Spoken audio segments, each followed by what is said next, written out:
off now is we're going to talk about the initial concept and how I like to grab my initial concepts for um, finding niches, and then we'll ask Chris to chime in there a little bit.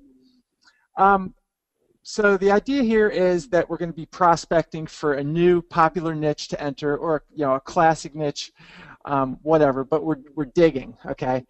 One of the places that I like to go for this is the YouTube Trends dashboard. Now, if you guys have never seen this, which a lot of marketers haven't, it's just youtube.com/trends dashboard. And what you can do here is you can filter this by country, ages, and sex. Okay. So what I did was earlier I came in here and I was looking for interesting trends to present tonight. And what I did was I did a search across the different age groups. So I hit 18 to 24 years male, 35 to 40-year-old male, and 35 to 44-year-old male. And as I looked down this list, one thing kind of jumped out at me immediately, that across all three demographics, we had the Halo 4. I guess it's like a preview. I didn't go watch the video because I was preparing for the webinar, but I noticed that this one was in all four of those. So I thought that was, or all three. I thought that was pretty interesting. So what I did was I took a note on that, and I used that. Whoa. Hold on here. Let's get that back. Okay. So what I did was I noted that, and what I do is open up a Word doc or text document or something like that and start taking notes immediately. Another place that I like to go is the Amazon bestsellers list, and I'm sure a lot of you guys have probably seen this one. This is the bestsellers list, and what you can do is go down here, really across any of the categories that they have in Amazon, and you can go through that and check out interesting products as a starting point.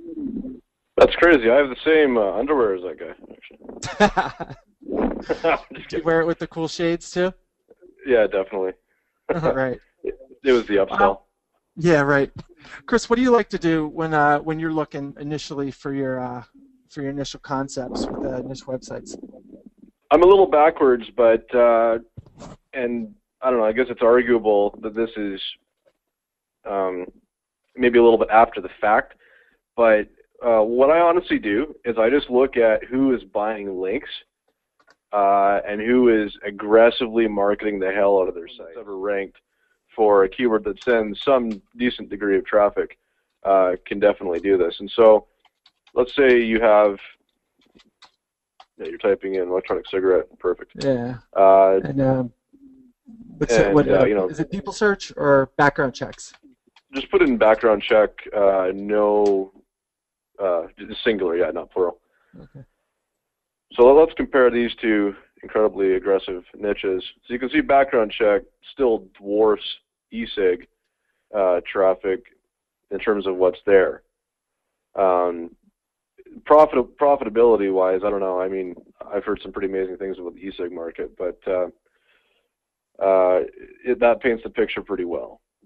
Sure. What kind of traffic are you usually seeing with the background checks? Well, my site was peculiar. I mean, it was generally at the height of it, it was doing about 6,000 to 7,000 unique visitors a day, and that was primarily actually from the keyword free background check. But also instant background checks, criminal checks, background checks as well, just like itself, background checks. So it was kind of a full gamut, and it was generally in the top 4 spots for all the major keywords. And so Google's, I think, Adwords tool estimates a background check. I think they say it's like 70,500 or so. Okay. And I think SEMrush has a similar figure, and so that's actually pretty low compared to what you sort of get across the gamut. but anyway, what it looks like to me, if I'm just going to look at your trends list there and kind of estimate, it looks like if you ranked for electronic cigarettes, you could probably expect a couple hundred visitors a day. Okay. And so, you know, trends is interesting that way because now we know that. Sure. I found an interesting one here today when I was doing this. I go back to the Halo 4 searches. You check this out. Mm-hmm. Oh, wow. Yeah, and we'll do just for 2012.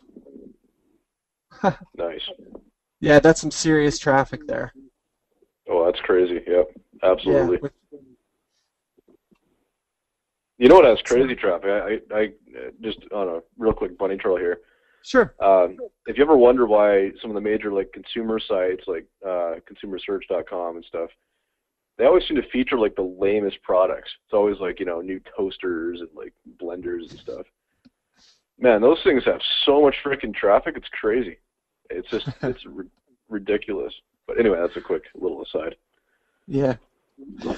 So this is the key. This is really how we like to do our research. Obviously, you know, a lot of people go to the Google AdWords keyword tool, which is fine. You know, that can give you, as long as you don't take that as, you know, the gospel truth as to what your traffic numbers are going to be.